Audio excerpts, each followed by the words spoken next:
S'il vous plaît, je vous ai amené un cadeau, c'est du vin du Rabbi. Donc je vais le mettre dans la bouteille que j'ai acheté Fabringen. Et après chacun prendra, d'accord? Comme ça vous aurez tous une bracha spéciale. Merci. Ce stylo c'est pas le mien, moi c'était le vert. Voilà, on est au Fabringen ce soir en direct. J'ai pas pour le Rabbi. Ah là. Bah oui. Allez-y. On l'a passé, on l'a passé. Hein.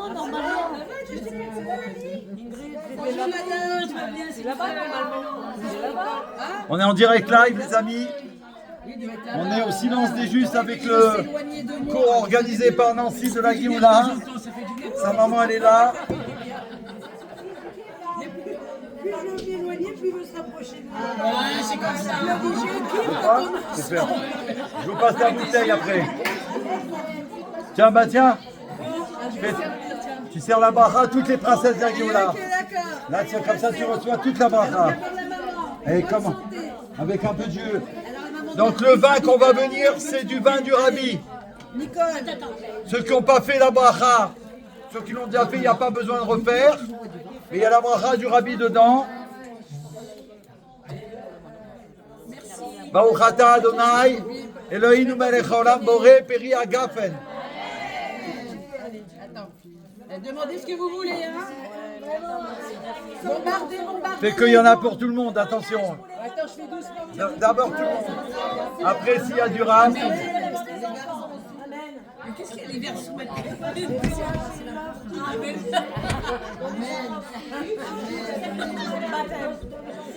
Non, mais je me mets les mains. Tu es d'accord? Tu es d'accord? Je dis rien, mais Nicole va être arrosée.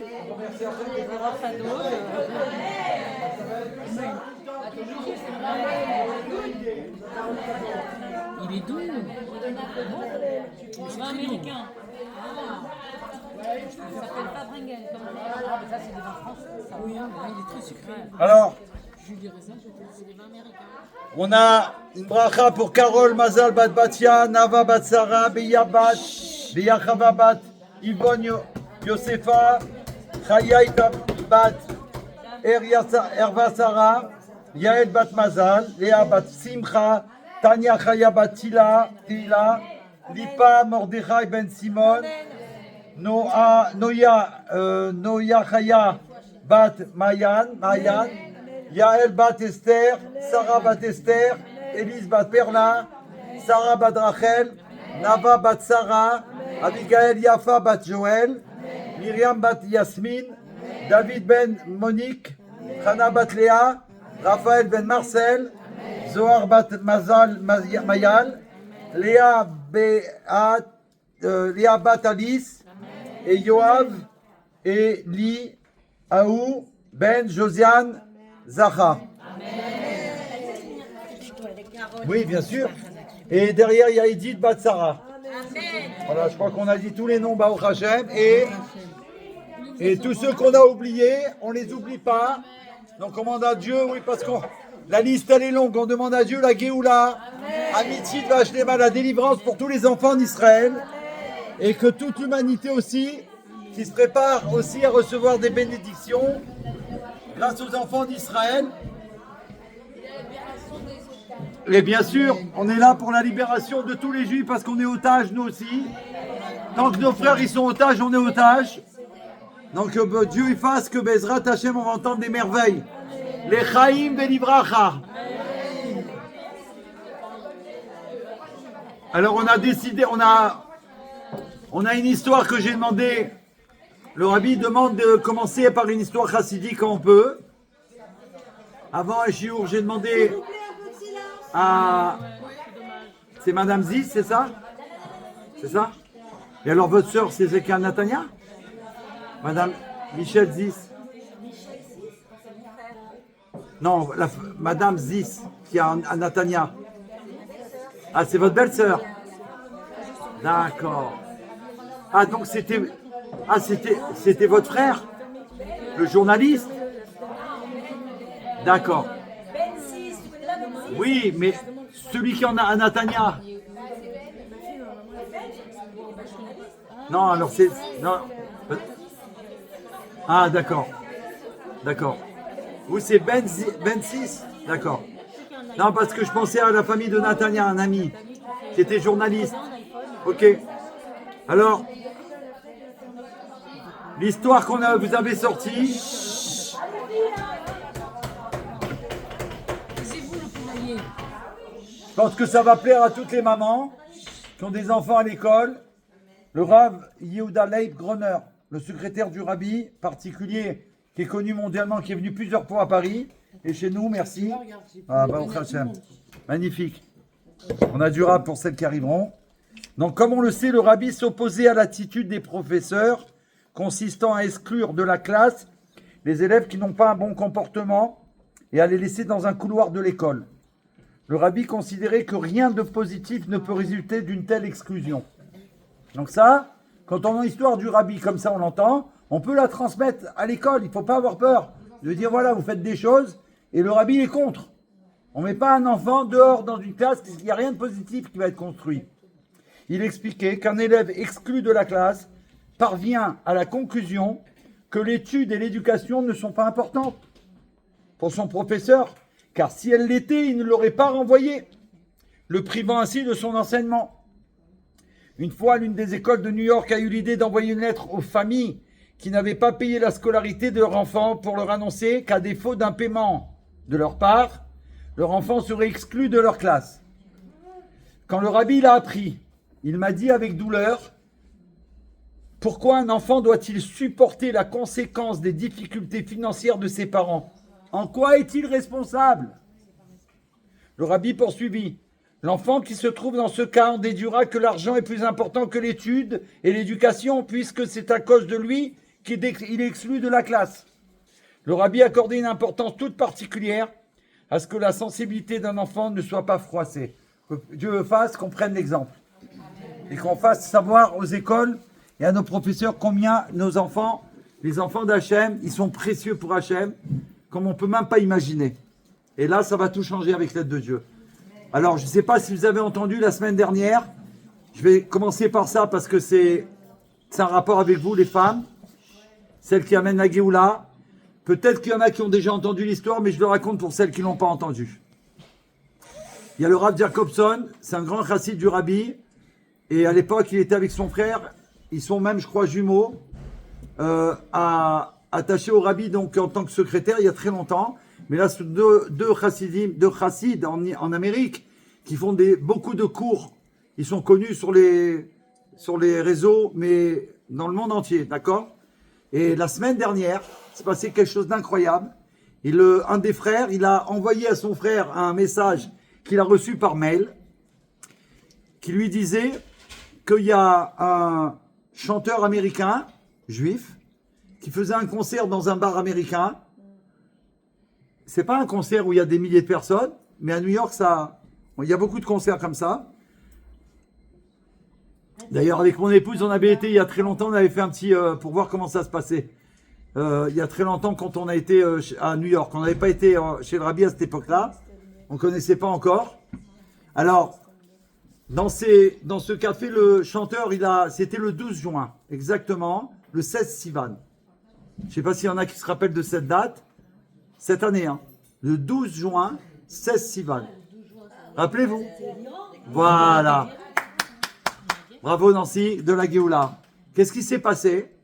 Il fait le concert, il commence à jouer donc le soir, tout le monde est content, Baruch Hashem, et en plein concert, il y a un grand écran dans le bar, et il y a un flash spécial pour annoncer qu'Israël attaque l'Iran. Ils ont fait souvent comme ça dans des pays où ils sont...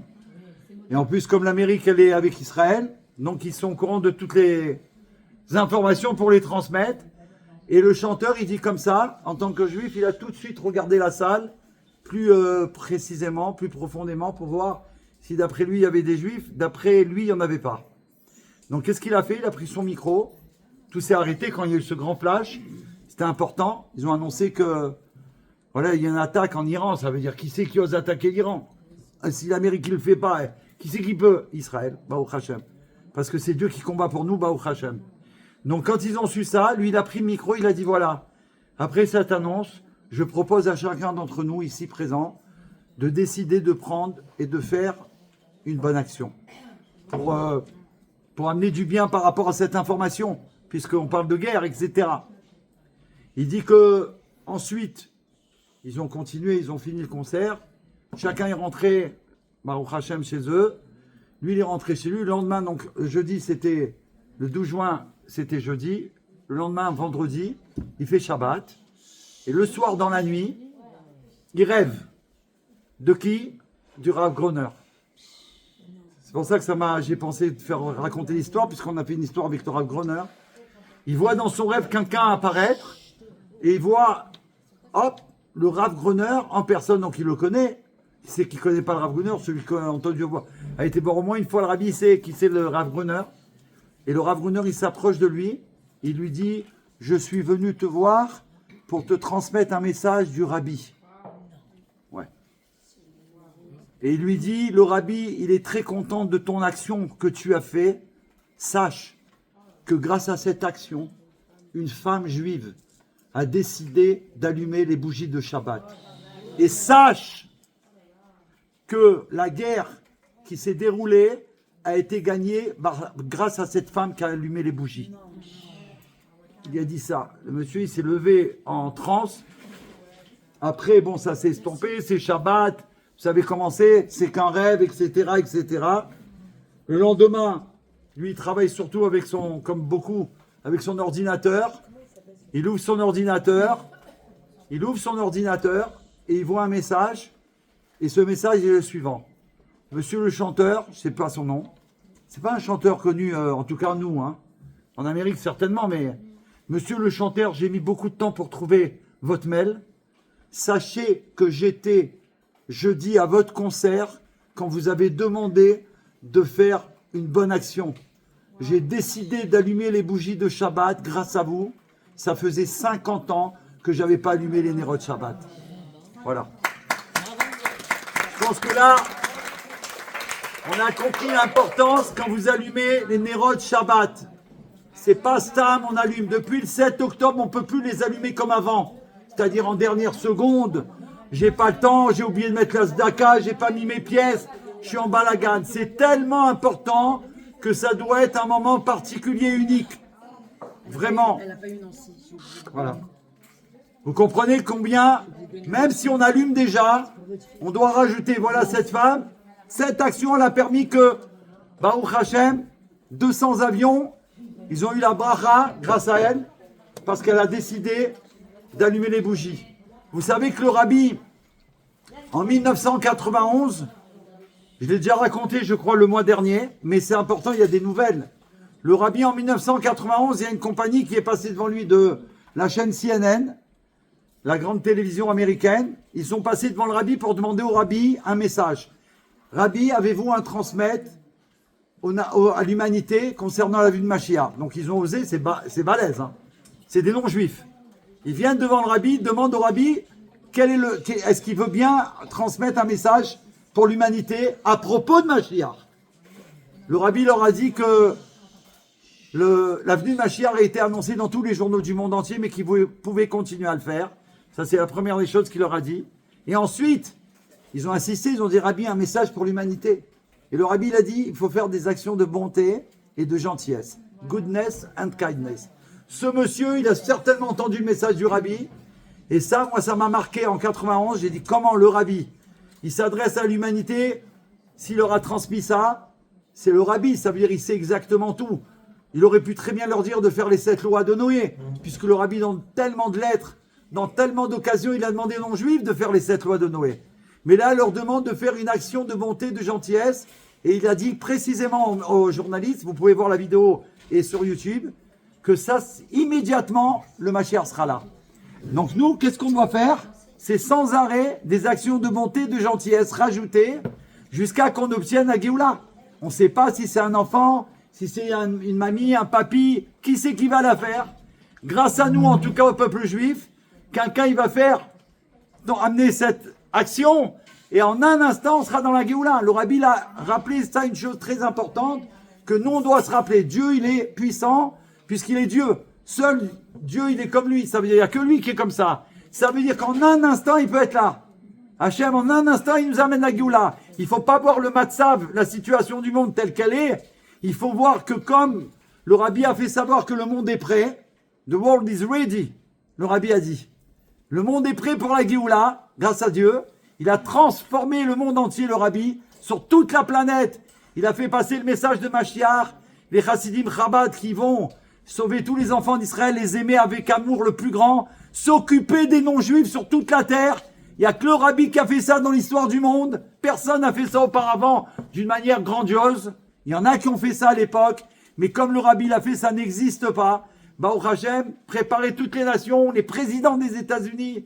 C'est le premier Ronald Reagan qui a reçu les 7 lois de Noé, qui a accepté grâce au Rabbi, au Sénat américain, la charte des 7 lois de Noé, qu'il a demandé de transmettre à tous les présidents du monde. Ça veut dire chaque président aujourd'hui des États-Unis, il est obligé quand il devient président de signer la charte des 7 lois de Noé qui a été acceptée depuis Ronald Reagan. Imaginez, le travail du Rabbi, c'est mondial, c'est l'univers entier qui est prêt pour la Géoula. Et nous, on oublie, peut-être, je demande pardon, peut-être, on oublie qu'on est les acteurs principaux. C'est nous, c'est pas les autres. Hachem, il attend après nous, après ses enfants chéris. Donc on doit redoubler d'amour, redoubler d'action, de bonté, de gentillesse, sans attendre rien de l'autre, quoi que ce soit, rien. Le faire que pour Hachem. Notre cadeau Hachem, il nous a mis sur terre pour lui faire plaisir, faire sa volonté. Et aujourd'hui que Mashiach est là, c'est-à-dire l'imminence de sa délivrance, et tout de suite, le Rabbi a fait savoir que Mashiach, il est là. Depuis longtemps, il est là. Il attend que nous, on révèle qu'il est là. Donc, on doit tout faire. Tout faire, ça veut dire ce soir, si jamais on finirait le Farrigen et qu'on n'a pas entendu la sonnette de la Géoula, alors on peut pas aller se coucher en étant tranquille. Moi, je vais faire Kriyat Shema et c'est bon. Quoi? Il faut faire un boxon avant de dormir. Maître du monde, c'est pas normal. On a fait des brachot, on était au Farrigen, il n'y a pas encore la Géoula. C'est hors de question d'attendre. On doit exiger le Rabbi. Donc, on doit être capable. Parce que si on a un guide, qui est le guide du peuple juif, qui nous aide tellement chaque instant, n'importe qui, dans le monde, il a eu un message avec le Rabbi, de loin, de près, qu'il est sfarad, qui peu importe, chacun il a une histoire ou plusieurs avec le Rabbi. D'accord? Donc c'est pas pour faire de la publicité. Le Rabbi, il n'a pas besoin de nous, le Rabbi, pour faire de la publicité. C'est Dieu qui l'a choisi. Rabbi, ça veut dire Roche Béné Israël. Il a été nommé Mashiach en 1991. Qu'on comprenne ou qu'on comprenne pas, c'est pas grave. Du moment qu'on sait que Mashiach, il arrive. C'est ça le plus important, parce que quand il va arriver, chacun va voir qui c'est Mashiach. Donc on n'est pas là pour faire de la pub spécialement au Mashiach. Mashiach est là. J'ai la possibilité d'amener cette réalité dans le monde en faisant une bonne action comme cette dame. Voilà ce concert. Elle a été pour écouter de la musique. Elle a entendu ce message, son cœur il a été touché. Elle décide quelque chose qu'elle devait certainement rêver de faire depuis longtemps. Et là, Baruch Hashem, elle a été propulsée. Elle a eu un booster comme ça, elle a sauté sur cette opportunité. Et nous, c'est pareil, il faut sauter sur cette opportunité. Quand vous venez ici au cours, il faut amener des amis. Je ne peux pas venir seul, c'est comme tu vas au restaurant, c'est un bon restaurant. Tu dis, j'ai goûté un restaurant, tu amènes tes amis, tu dis, viens une fois. Et tu vas goûter, si ça ne te plaît pas, tu ne reviendras pas, mais au moins tu seras venu une fois, Baruch Hashem. Il faut partager. Aujourd'hui, il faut tout partager, Baruch Hashem. Les enfants d'Israël, on est l'exemple du monde, Dougma Chaya. Le Rabbi dit, on doit être Dougma Chaya, un exemple dans le monde. Ça veut dire qu'il faut savoir que quand on marche dans la rue, quand vous marchez dans la rue, les princesses de la Géoula, votre comportement, comment vous êtes habillés, comment vous souriez, comment vous payez à la caisse, comment vous laissez passer quelqu'un avant vous parce que c'est une dame qui a besoin de passer avant vous. Tous ces détails-là, les non-juifs, ils observent tout. Mais ça, c'est pas notre problème véritable. C'est que tout ce qu'on fait, c'est que pour Hachem. Et ce qui compte, c'est de plaire à Hachem, de lui faire plaisir. On ne fait pas les choses pour le monde. On fait que pour lui. Et quand on fait que pour lui, alors ça ne nous dérange plus si dehors on va nous regarder comme ci ou comme ça. Nous, on fait la volonté de Dieu. Depuis toujours, on a traversé tous les exils. On est là. C'est pas un miracle. C'est des millions de miracles, des milliards de miracles. Le peuple juif, d'après des calculs mathématiques, ne peut pas être là en vérité. C'est impossible puisque tout le monde a essayé de le détruire. Et ça continue. Alors qu'est-ce qu'on fait là? Comment que ça se fait? C'est miraculeux. Pourquoi on est là? Tout simplement parce que la chassidoute, elle nous enseigne, parce qu'on fait partie du Dieu véritable. C'est-à-dire qu'on est enraciné dans lui. Avant même la création du monde, on fait partie d'Hachem. Imaginez. Donc personne ne peut nous irradier du monde. Personne ne peut nous effacer. Ça n'existe pas. C'est impossible. Ça n'a jamais réussi et ça réussira jamais. On est avec une partie en nous de Dieu véritablement, comme le Taniel l'enseigne. Une partie de Dieu dans nous, ça veut dire que vraiment chacun, il a Dieu en lui. Ce qui veut dire, c'est pas que pour nous dire ça, c'est pour nous dire qu'on a des forces divines et on doit les utiliser. On ne peut pas se contenter de faire ce qu'on faisait avant le 7 octobre. C'est fini tout ça. C'était l'exil. Aujourd'hui, il n'y a plus de possibilité parce que l'alarme elle a été sortie en grand jour. Le monde, il se dévoile. D'accord? Nous, on sort notre joker, l'âme divine qu'on a en nous. Des forces supérieures, puissantes, dans tout. Je peux apprendre ci, je peux faire ça, je peux être comme ça. Je peux tout changer ma vie en un instant. Ça dépend de mon ratson, ma volonté. Mon ratson, c'est de faire sa volonté. Il est en moi. Puisque la Torah nous dit qu'il est en moi. Donc, puisqu'il est en moi, il va m'aider. C'est sa volonté, je vais avancer. Donc si elle avance, elle fait un cours. C'est grâce à une lettre du Rabbi qu'elle fait tous ses cours. Elle avance, elle est seule, elle continue à avancer. Elle dit, je fais ça parce que le Rabbi m'a demandé. Elle s'inquiète pas s'il y a l'argent ou s'il n'y a pas. Il y aura l'argent, il y aura les gens, il y aura l'affiche, il y aura ci, il y aura là, il y a toujours tout. Ça veut dire que ça dépend de ton ratson. Tu mets ton ratson en marche, ta volonté. C'est la volonté d'Hachem. Hachem, il est avec toi. Et tiens la bracha. Et tiens la réussite dans tout ce que tu fais. Alors, comme on doit parler de Mashiach parce que c'est l'essentiel du peuple juif aujourd'hui. Il y a tout ce qui est accessoire et tout ce qui est essentiel. Alors, avant, il y avait des choses qui étaient accessoires qu'on pensait elles étaient essentielles. Mais aujourd'hui, on a remis les pendules à l'heure de la Géoula, comme le célèbre Rav Pashter nous enseigne. Remettre les pendules à l'heure de la Géoula, c'est qu'aujourd'hui, on doit savoir une chose. L'essentiel de ma vie, c'est Mashiach. Tant qu'on n'a pas obtenu la révélation du Mashiach, on ne peut pas être tranquille, le monde ne peut pas être tranquille. Et pourquoi il y a des pressions comme ça dans le monde? D'accord? C'est justement pour que nous, on soit oppressés, pas pour nous faire peur, pour nous faire nous réveiller, être déterminés, être responsables. On est responsable, mais se responsabiliser que Hachem, il attend après toi. Quand on va à un chiour, à un fabrigen, on étudie Mashiach et Géoula, le Rabbi dit qu'on est plus que 10, mais là on est plus que ça. Il dit il y a une force spéciale ce soir, parce qu'on est en train de faire Mashiach et Géoula, une force spéciale, on l'a étudié le mois dernier, rappelez-vous, dans le texte, qu'on reçoit. Une puissance spéciale, comme si qu'on a reçu une potion de Géoula, voilà. Ce soir, on la reçoit. On va avoir une nouvelle force en nous. C'est pour ça, maladie, tout ça, ça m'intéresse pas. Il faut plus rentrer là-dedans. Ça existe. Ok, nous on avance pour la Géoula. Grâce à ça, on est débarrassé de toute la galoute. Baruch Hashem. Tout ça, ça disparaît. Pourquoi? Parce que la Géoula, tous les sujets de Mashiach et Géoula, c'est une lumière qui dépasse toutes les lumières du monde. C'est la lumière originelle que le maître du monde, il a créée à la création du monde. Cette lumière la plus grande qui existait, Hachem, il a caché. Il a révélé et ensuite il a caché. Pourquoi? Parce qu'il ne voulait pas et il ne souhaitait pas que les Réchaïm s'en servent. Chas Shalom, et ils auraient pu faire des dégâts. Déjà, regardez ce qu'ils font et ce qu'ils ont fait contre nous. Donc, s'ils avaient eu cette lumière-là, ça aurait peut-être été terrible, que Dieu en préserve. Donc, Hachem, il a caché. Et il la réserve pour les tzadikim. C'est-à-dire, tous les tzadikim, pourquoi on va les voir? Parce qu'eux, ils ont cette lumière divine qu'ils peuvent voir d'un bout du monde à l'autre. C'est pour ça que quand on va les voir, tu lui dis, voilà, il y a ça, il y a ça. Il te dit, bracha, be'atzlacha, il n'y a plus rien, tu comprends rien. Eux, Dieu leur fait voir tout. Baruch Hashem. Une fois il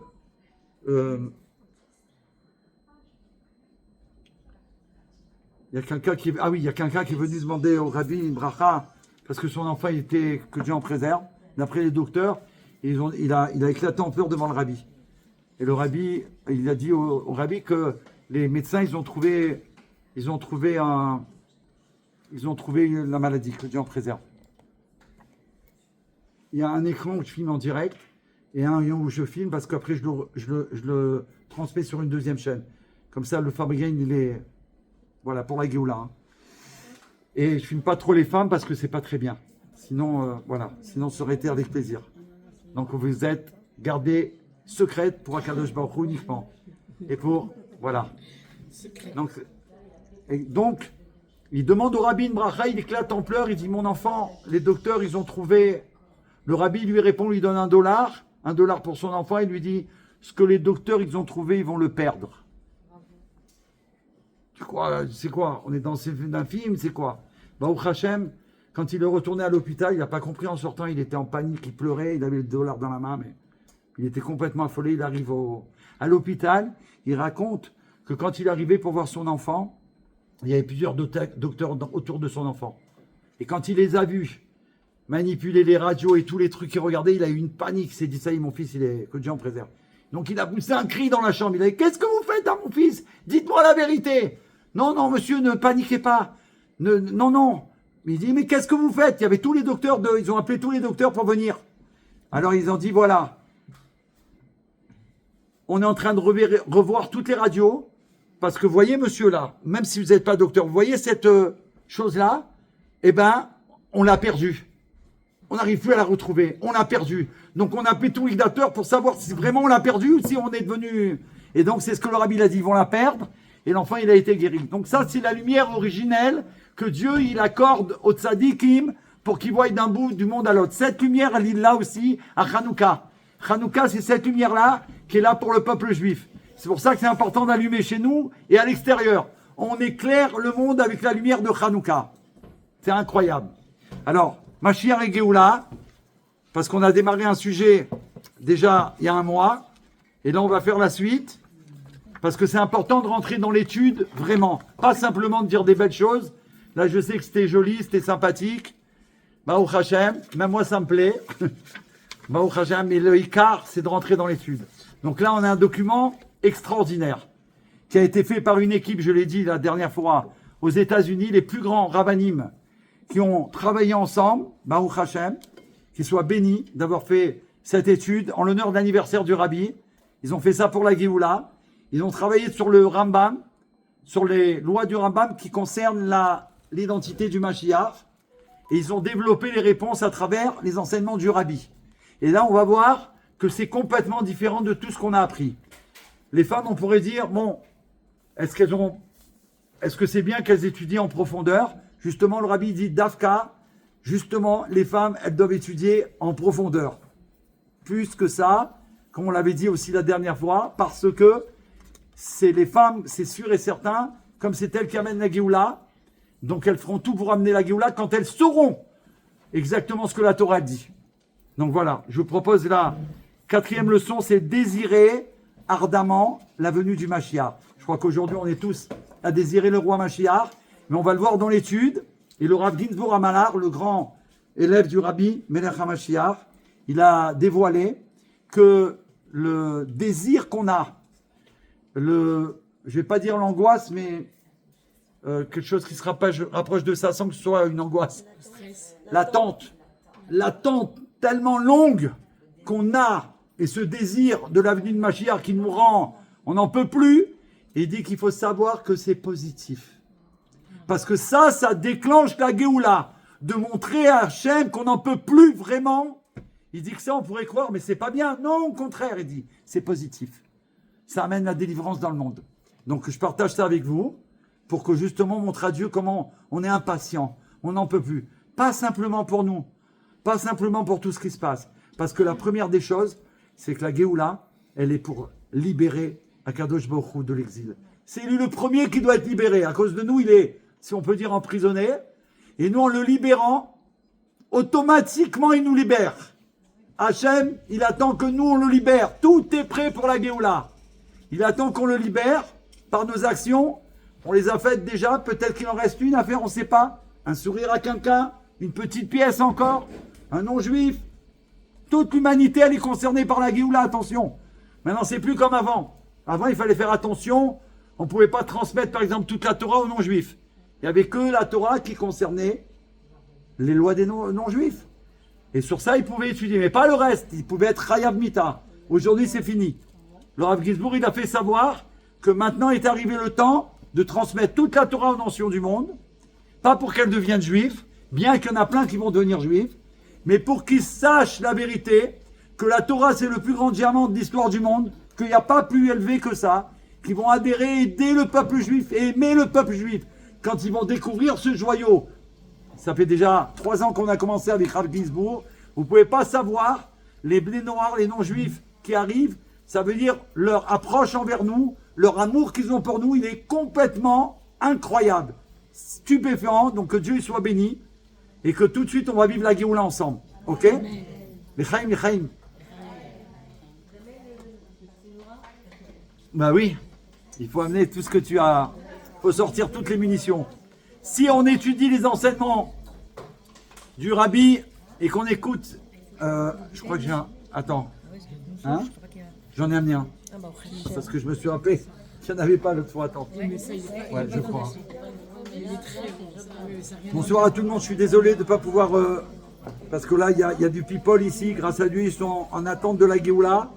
Zoraléa. Magnifique.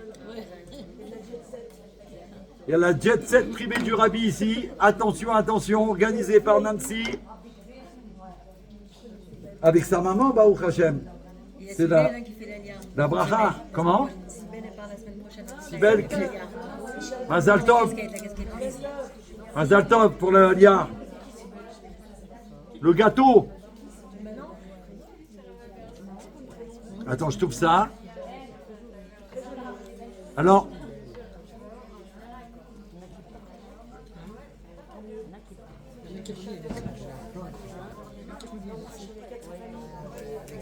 Regarde, en plus c'est... Voilà. Baruch Hashem.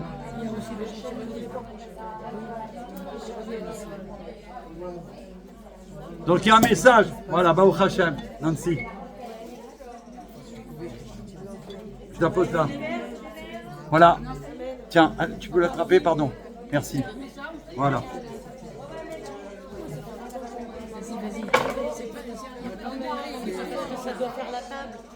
Donc il y a, ça commence. Non, moi c'est bon. Non, c'est bon, j'ai gardé ça là. Il y a du vin, ouais. Donne-le aux princesses, non, elles aiment le porter de vin. Non, c'est très bon. Juste un petit coucou hein, pour que vous compreniez. On rigole pas. Ok. Non mais moi c'est Voilà, pour c'est juste que un ça doit petit faire peu de la la Géoula. Non, il y en a d'autres. Il y en a d'autres? Avec mon ami de la Géoula. Ça c'est la maman de Nancy. Exactement, Johan, l'impatience de la Géoula.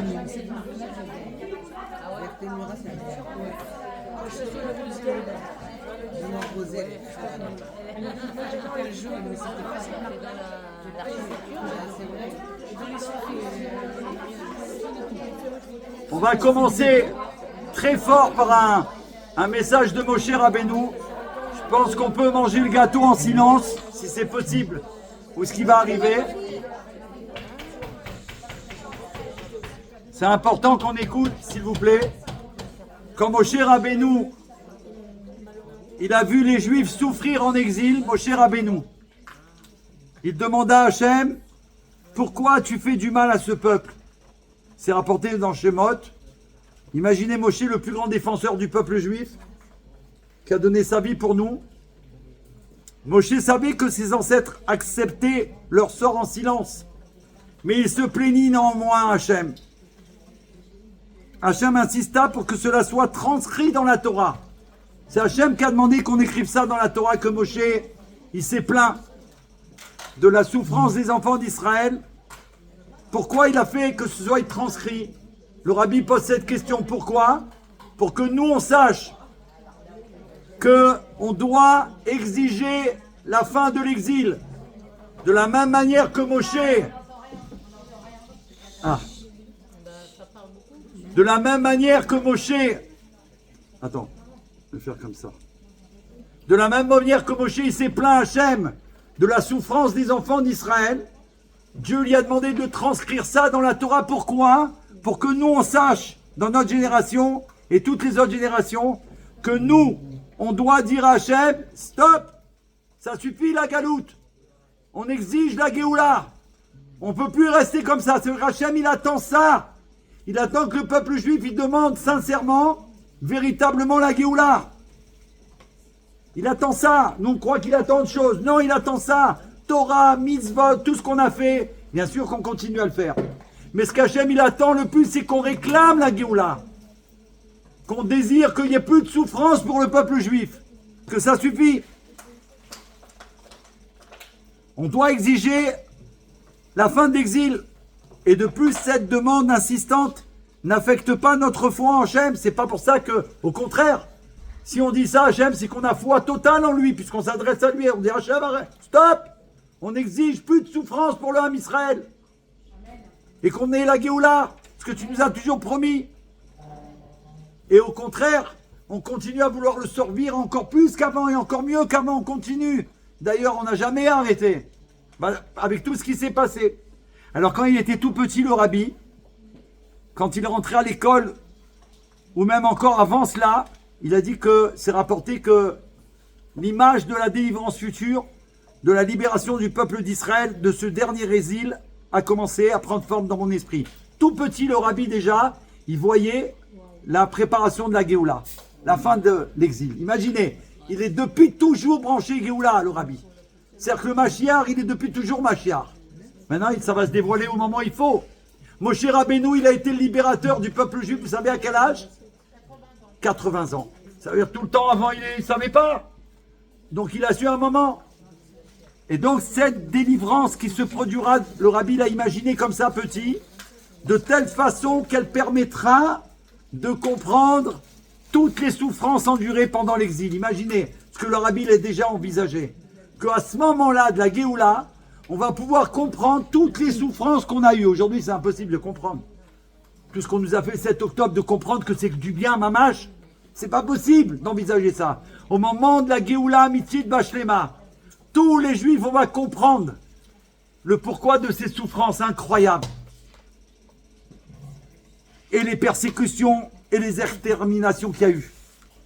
Le rabbi, lui, il ne voulait pas être le seul à ressentir ce désir ardent pour le Mashiach. Il a communiqué son désir ardent à notre génération. On a le mérite qui nous a insufflé, transmis à l'extérieur de nous, à l'intérieur de nous, à nos enfants, à nous, non-stop, les enfants gagnent Israël, Mashiach constamment, toujours, son désir, qui est le désir d'Hachem. Il ne faut pas oublier que Chefetz, c'est le désir. Le grand désir d'Hachem, c'est Mashiach. Et le grand désir du peuple juif, c'est Mashiach. Donc on a le même désir. C'est la preuve même qu'on a Hachem en nous. Et ça, on le retrouve, j'ai appris ça du Rabbi Yaakov Abergel, un ami, en Eretz HaKodesh. Je ne peux pas, Johan, là c'est un shiur de Géoula. Je ne peux pas rentrer là-dedans. Donc qu'est-ce qui s'est passé? Il a expliqué comme ça. Mashiach, ça s'écrit même, Shin, Yud, Chet. Gematria 358, tout le monde le sait maintenant. Mashiach, c'est même Ma, chez Israël, Chafetz. Quel est le désir d'Israël? Les 4 lettres, Mashiach. Et Ma, chez Yudke Vavke, Chafetz. Quel est le désir de Hachem? C'est Mashiach. Et on le retrouve dans les mots, dans les lettres de Mashiach. D'accord? Donc ça, c'est ce désir.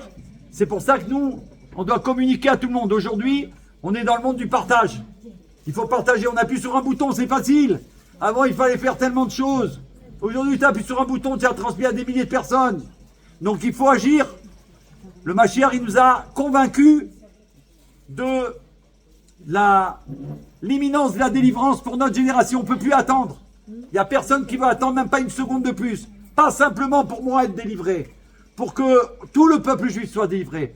Que nos frères y reviennent, les maladies en a plus. Tout ce qui est promis. Mais surtout pour Hachem. Qu'on va enfin pouvoir réaliser sa volonté. Qu'on va pouvoir étudier la Torah tranquillement. Faire sa volonté. Étudier, enseigner au monde. Imaginez, 8 milliards de personnes dans le monde qui attendent qu'on leur enseigne la Torah. Le monde entier, il attend après nous.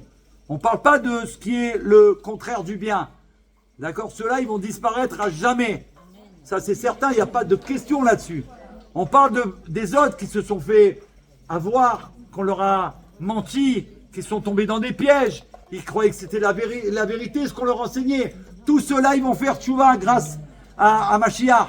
Mashiach, il est le psychologue le plus grand de l'histoire du monde. Il va pouvoir aider chaque personne mais chacun dans son détail, de la même manière qu'on a vu le rabbi. Vous avez vu des vidéos où vous avez été chez le rabbi Melech HaMashiach, vous avez vu avec vos yeux combien le rabbi, que ce soit une personne âgée, que ce soit un président, que ce soit un petit enfant, que ce soit une maman avec son bébé, une famille avec tous les enfants, il passe devant le rabbi prend le temps, il les écoute, il leur répond alors qu'il a des milliards de choses à faire, il s'arrête pour chaque enfant d'Israël, il écoute, et il lui répond, et il lui transmet. Et si c'est des non-juifs qui passent, le rabbi les écoute, il leur transmet une solution, il leur donne $1, il leur dit bracha v'yatzlach. On n'a jamais vu ça. Et nous, on doit faire la même chose. On a un être divin, Tefila le Moshe Yesha Elohim, c'est le Télim 90.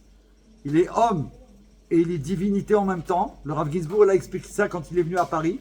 Ça veut dire qu'il est à moitié homme et à moitié divinité. Ça veut dire quoi? Ça veut dire qu'il peut parler aux êtres humains comme nous, Moshe Rabbeinu, mais il peut parler à Hachem. Directement, sans passer par ci ou par ça. Vous savez que c'est le seul au monde, Moshe Rabbeinu. Et tous les Moshe de chaque génération, quand il désirait, c'est pas quand Dieu lui a dit, voilà, Moshe, tous les jours à 13h, je te vois et tu me parles, tu me racontes tout ce qui se passe. Non. Moshe Rabbeinu, quand il voulait, quand il désirait, pour un juif, pour un enfant, il avait une question, il allait voir Hachem, il disait, voilà, cette personne, elle a besoin, qu'est-ce que je dois lui transmettre? Et lui amener la bracha. On n'a jamais vu ça. Ça n'existe pas. Le Moshe de notre génération, il a en lui le Moshe, le premier, et il est le Mashiach. Donc ça veut dire, étant donné qu'il est tellement grandiose, et qu'il est pour le monde entier, on doit l'imiter. Le Rabbi, il dit qu'on doit l'imiter. Il fait savoir qu'on doit l'imiter, ça veut dire par les bonnes actions, faire le bien autour de nous, à toute la terre, à tout l'univers. C'est ça, prendre un exemple, comme les enfants, vous savez, les adolescents. Ils ont là besoin ils veulent voir telle star ou telle star, ils veulent l'imiter. D'accord? Mais c'est pas ces stars-là qu'il faut imiter. Mais on voit bien qu'eux, ils veulent ressembler à quelqu'un qui pense que cette personne, elle est bien. Ou cette chose qu'elle fait, c'est bien, etc. Alors on leur apprend la vérité. Il faut ressembler à celui que Dieu il a choisi. Parce que là, Baruch Hashem, tu vas être dans le chemin de la vérité. Et tu vas pouvoir être quoi? Toi-même, chacun. Un leader, chaliard. Partout où tu vas, en vacances, dans le métro, quelqu'un parle, t'es chaliard d'Hachem. Tu représentes Hachem sur terre. Tu t'imagines ce que ça veut dire? La responsabilité que chacune elle a ce soir et que moi aussi j'ai. On est des responsables. Ça veut dire qu'on a pour nous, au-dessus de nous, le Mashiach. Et comme lui, c'est marqué dans la Torah, il n'a que Hachem au-dessus de lui. Ça veut dire qu'il n'y a rien qui peut faire trembler Mashiach, ni l'argent, ni les armes, il n'y a rien du tout. Au monde, personne ne pourra faire peur au Mashiach, dans aucun des cas, aucune configuration. Pourquoi? Parce qu'il n'a que Hachem au-dessus de lui. Et nous, si on s'attache à lui, automatiquement, c'est pareil. Ça veut dire que grâce à lui, au-dessus de nous, on n'a que Hachem. Et c'est Hachem qu'on veut servir. Et lui, il est notre guide pour savoir comment faire. Pour pas se tromper, parce qu'on peut se tromper. Sinon, il sert à rien, il fait comme ci, il fait comme ça. Attention, il faut vérifier tout. Et surtout notre génération, la dernière. On pourrait dire, mais on est les nains. Les tout petits nains, ça veut dire quoi? On pourrait dire qu'on est les derniers. C'est vrai. Et ces derniers sont très importants. Vous savez pourquoi? Parce qu'on porte toutes les générations d'avant. Eux, ils nous portent sur leurs épaules. Mais nous, on est le talon de Mashiach. Et vous savez que quand on se lève sur les talons, on élève tout le corps. On va élever toute la création du monde. Ça, c'est le peuple juif, c'est nous, la dernière génération. On va élever tout l'univers. Baruch Hashem pour la Géoula. Notre responsabilité, elle doit être redoublée depuis le 7 octobre, depuis tous les jours. Et là, on ne peut plus attendre. C'est pas qu'à cause du 7 octobre. On a vu la réalité. En vérité, c'est comme une alarme, on va dire divine, positive. Enfants d'Israël, c'est le chauffard de la Géoula. Préparez-vous à rentrer dans la Géoula. Il faut tout transformer. On a toutes les possibilités de transformer. Aujourd'hui, on a tout. Traduit dans toutes les langues. Aujourd'hui, j'ai même commandé un appareil là qui traduit 173 langues. Je ne sais même pas ce que c'est. J'ai dit, je vais le prendre. Ça vaut, je vais essayer, même si c'est une seule langue. Je veux parler avec les Arabes. J'ai fait des vidéos pour les Arabes. Le Tania pour les Arabes, j'aurais fait des vidéos. On est en train de faire des bandes dessinées avec la compagnie à chaque enfant son histoire. Sarah et aussi Attal, qui soit béni. Je leur ai demandé de me faire des vidéos pour les 7 lois de Noé en dessin animé. Et on est à la 2e vidéo, mais c'est de la folie. C'est de la folie pour toucher tout le monde, puisqu'on n'arrive pas à les toucher avec les trucs des adultes. Alors il faut les toucher avec les trucs des enfants. Parce que les enfants, on a toujours craqué avec les dessins animés. C'est vrai ou pas? Mais avec Noé, des bonnes actions extraordinaires. J'enverrai ça bientôt, Bezrat Hashem, et on va les traduire, Bezrat Hashem, dans plusieurs langues. Donc, plan de charge, plan de responsabilité. À partir de maintenant, je ne peux plus être le même. Si le rabbi des petits pense à la Géoula, combien moi je dois penser à la Géoula de tout le monde. Donc, le rabbi veut que chacun y ressente ardemment, comme un feu. Vous savez ce que c'est un feu? On brûle. Mon fils, il est là-bas, il m'a dit qu'il arrive. Aujourd'hui, il m'a pas dit à quelle heure. Toute la journée, je vais attendre, je vais guetter à la fenêtre, je vais descendre en bas, je vais reprendre, je vais prendre le téléphone, je vais appeler mon fils, tu l'as pas eu, je vais devenir fou toute la journée parce qu'il arrive d'Israël. Et après tout ce qui s'est passé, il revient, on a envie de s'embrasser, etc. Et la folie. La femme, elle a préparé à manger. Elle a dit, attends, je vais lui faire ça, il aimait. Mais tu as tout fait à manger, il y en a pour 200 personnes. Non mais attends, ça fait longtemps qu'il n'était pas là, etc. La folie, il faut tout faire pour Mashiach.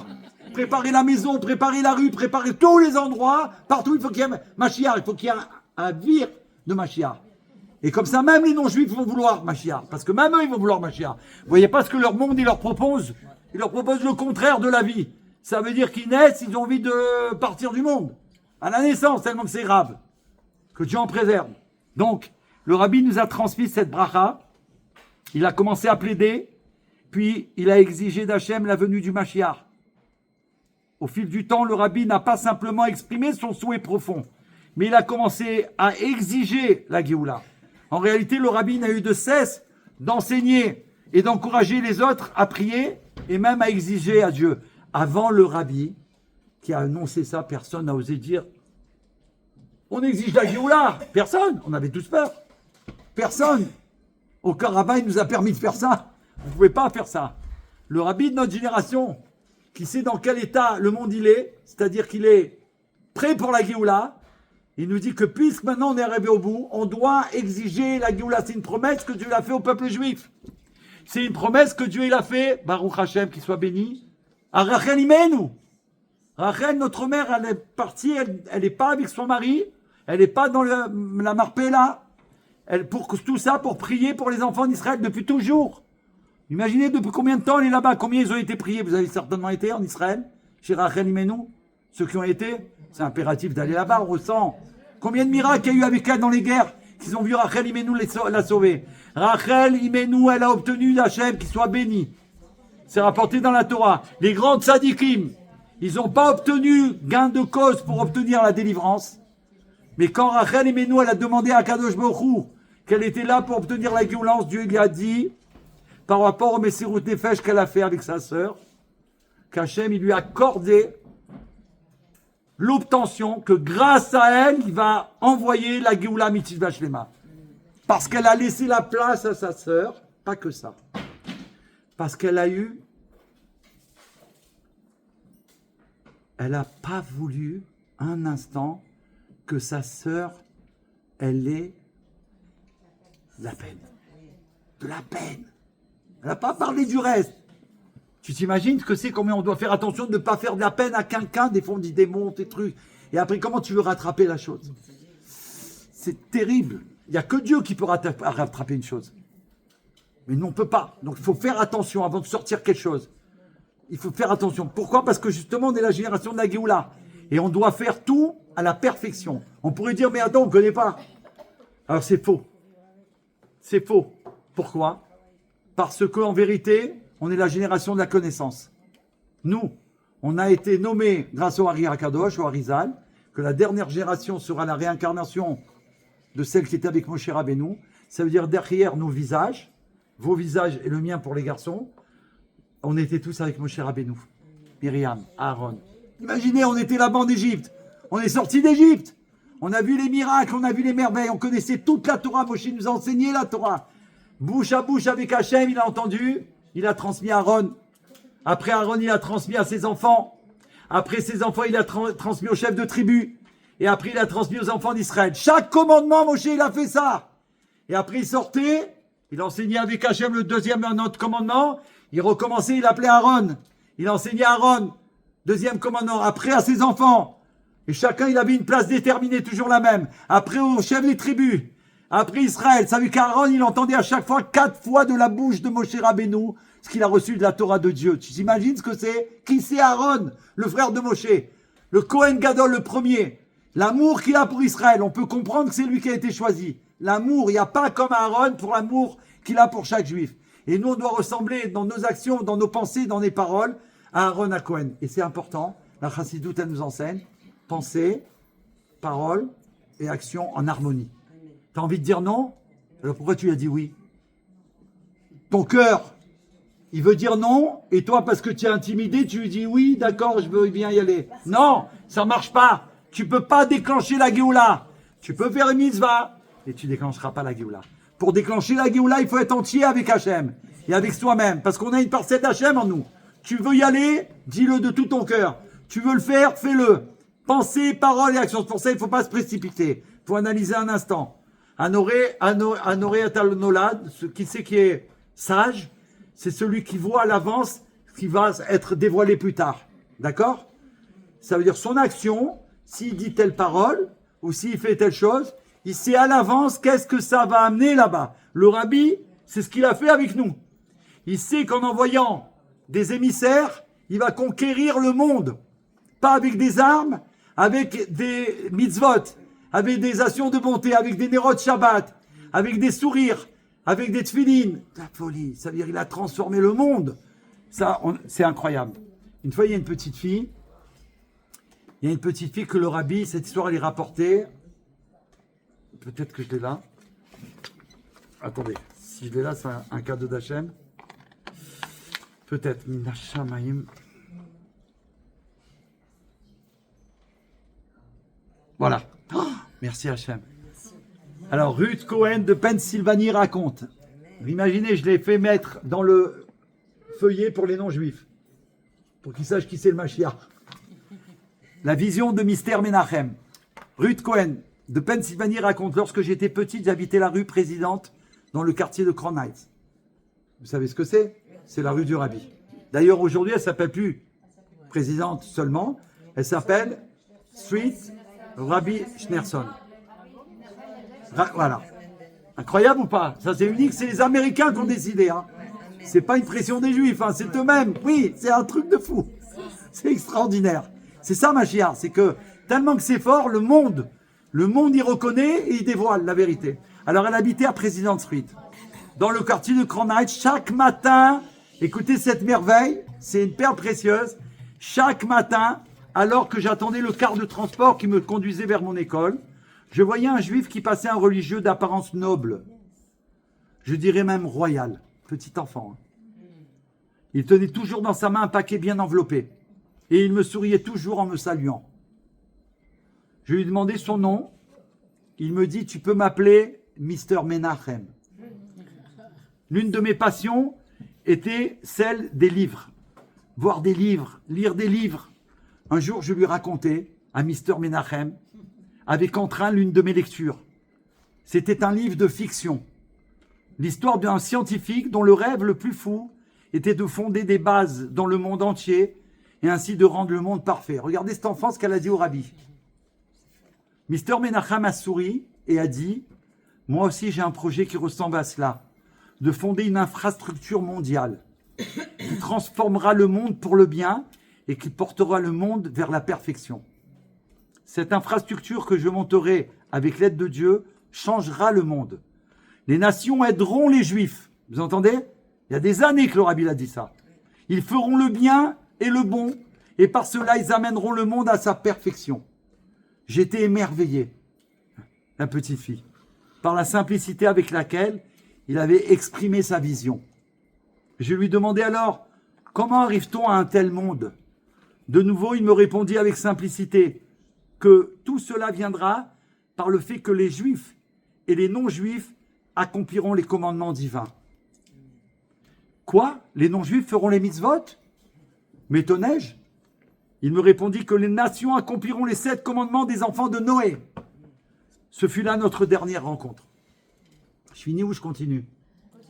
Merci beaucoup. Merci Hachem. Quelque temps après, ma famille et moi déménagèrent pour la Pennsylvanie. À de nombreuses reprises, je me demandais qui est ce mystère Menachem. Ça va vous plaire. A-t-il monté son infrastructure? Elle a grandi. Elle est en Pennsylvanie. Est-ce que son projet a réussi? Est-ce que le monde a changé? La réponse aux deux premières questions me fut révélée de nombreuses années plus tard. Longtemps après. Un soir, poursuit Ruth Cohen, je regardais une émission de télé sur le rabbi de Lubavitch et ses émissaires éparpillés dans le monde entier. Au début, je n'ai pas reconnu, parce qu'on voyait le rabbi avec une barbe blanche. Ce n'est qu'à la fin de l'émission qu'on vit des photos de lui dans sa jeunesse, avec une barbe noire, et voici mon ami de la rue Président, Mister Menachem. Il a bien réussi dans son projet et a monté l'infrastructure, me suis-je dit en moi-même, et puis j'ai éclaté en sanglots. Voilà cette histoire extraordinaire. Vous comprenez un peu? Merci Hachem. Donc c'est fait, il a fait ce projet pour Hachem, pour le monde. Convaincre les non-juifs aujourd'hui, c'est pour leur bien. Il faut leur dire que ce qu'on a à leur proposer, ça n'existe pas, ils n'ont pas de contrepartie. Même un milliardaire, il peut leur donner tous ces milliards, il ne pourra pas obtenir, s'il ne fait pas les 7 lois de Noé comme la Torah lui demande, qu'il aura une part au monde futur, qu'il pourra revivre, qu'il pourra être avec nous, étudier avec nous, aider le peuple juif, être aimé par Hachem. Ça n'existe pas, ça ne s'achète pas avec de l'argent. Par contre, en faisant la Torah comme la Torah le demande, c'est-à-dire croire en Hachem. Un non-juif, il doit croire en Hachem. D'abord. Ensuite, il doit croire en Moshe. C'est extraordinaire. Tu pourrais dire, quel rapport? Comme nous. Vayaminu v'Hachem, ou Moshe Abdou, ils ont cru en Hachem, et en Moshe, son serviteur.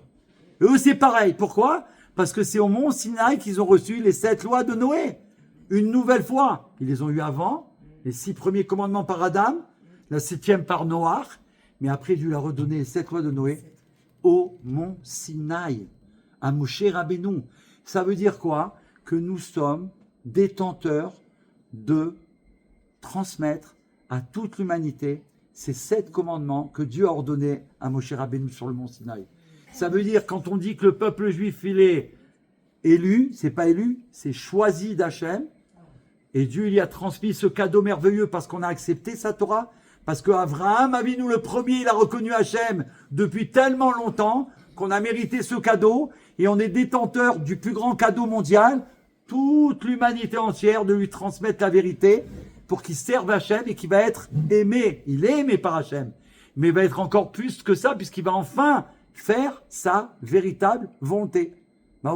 Et notre rôle, c'est à nous de le transmettre. Cette petite fille, imaginez cette histoire extraordinaire. Donc que Dieu soit béni. Alors, je vais faire les chaïm avant parce qu'il faut remercier Hachem. Juste pour... qu'on puisse mériter de voir le rabbi nous donner... Ah, merci. Voilà, ils sont fous de joie en Eretz Israël de ce qu'on transmet grâce à vous. Donc je vous le transmets, voilà. Que Dieu... Ouais. Alors, les chaïm, bracha. Donc notre demande, c'est vrai qu'on peut demander, on a fait une liste pour les malades, mais on peut faire tellement de listes. Les malades, les maladies spéciales, on peut plus, c'est que des listes, on pourra même plus étudier. Il y a une seule chose qu'on doit demander, exiger, c'est la Géoula. Pourquoi? Parce que dans la Géoula, Mitzvah Shlema, dans la délivrance véritable et complète, qu'est-ce qui va se passer? Pourquoi il faut demander, exiger que ça? Pas que ça, tu peux demander pour toi. Mais ça comporte tous les besoins du Olam, de chacun. Même les choses que tu sais pas que tu as besoin aujourd'hui ou que tu auras besoin demain, tu sais pas. Dans un mois, tu sais ce que tu vas avoir besoin, dans un an, tu sais même pas où tu vas être. Aujourd'hui, on sait même plus demain où on sera. C'est vrai ou pas? On a confiance en Hachem. On a un guide, il va nous suivre, on va le suivre. Il nous dit d'avancer, on va avancer. C'est comme ça. On l'a toujours fait, Baruch Hachem. Donc on avance. Donc nous, avec ce plaisir, ce feu ardent qu'on a en nous, qu'on nous communique, il faut le communiquer aux autres. Pourquoi? Parce que c'est un feu divin. Il ne consume pas, donc il n'est pas dangereux. Au contraire, il est que du bien. Quand on étudie le Tanya Kadisha, on est guéri. Je vais vous raconter une histoire. J'ai un rav, c'est mon rav, il a un chalier du rabbi dans Eretz Israël à Yerushalayim. Il n'y a pas longtemps, il m'a dit, David, je vais vous faire un cadeau, je vais vous raconter ma première échidoute chez le rabbi. Merci beaucoup.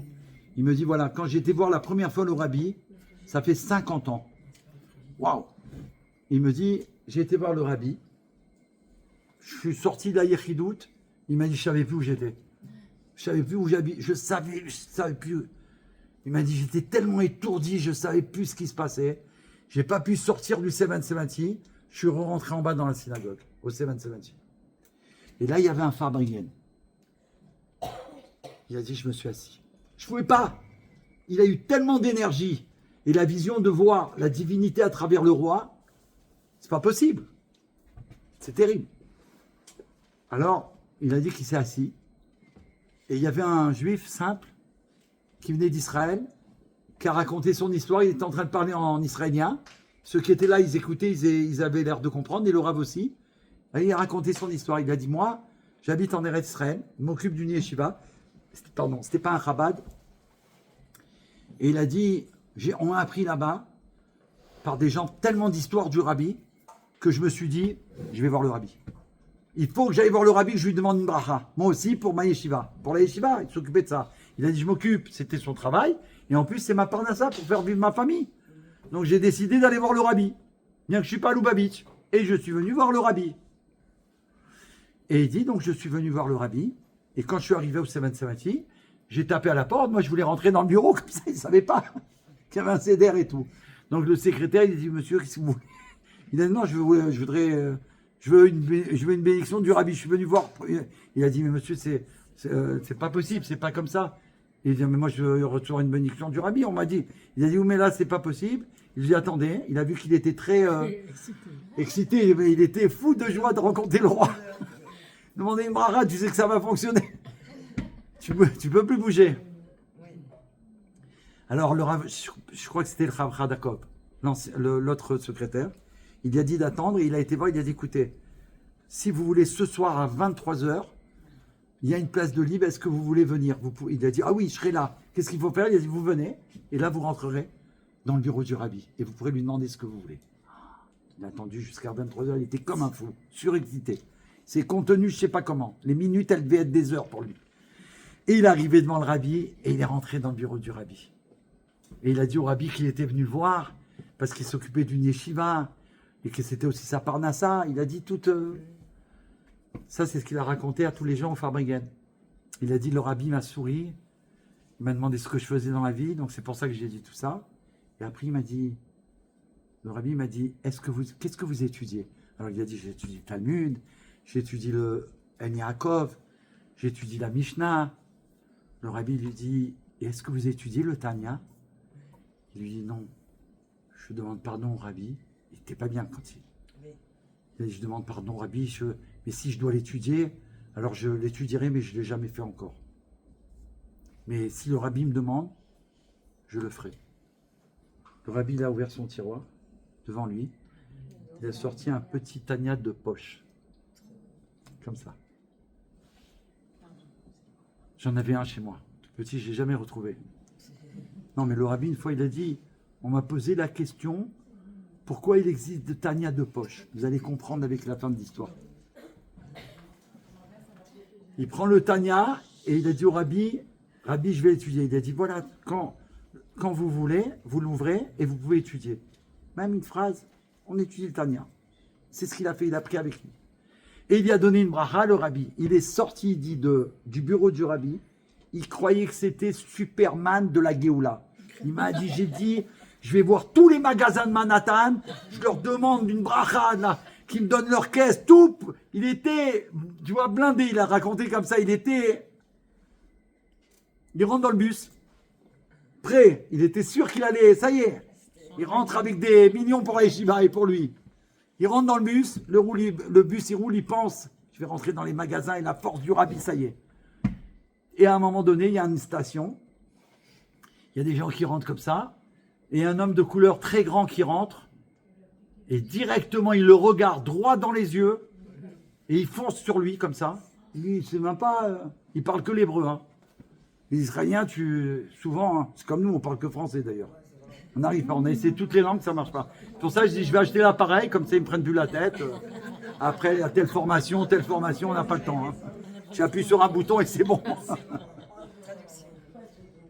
Le monsieur de couleur, je dis le monsieur, mais je ne devrais pas dire le monsieur. Celui-là, il est arrivé devant lui, un colosse. Il sort son pistolet il le braque dans le bus et il lui dit « Give me your money ». Lui, il ne sait même pas ce que ça veut dire « Give me your money ». Il répond pas. Dans sa tête, il dit « Qu'est-ce qu'il veut ?» J'ai rien fait, moi. Qu'est-ce qu'il veut, celui-là ? Je croyais qu'il jouait même. L'autre, il insiste, il devient méchant, 1 fois, 2 fois, 3 fois. Que Dieu en préserve, il tue à bout portant. Il s'écroule. Il s'écroule. Il tombe en sang. Là, ils arrêtent le bus. La police, lui, il se sauve.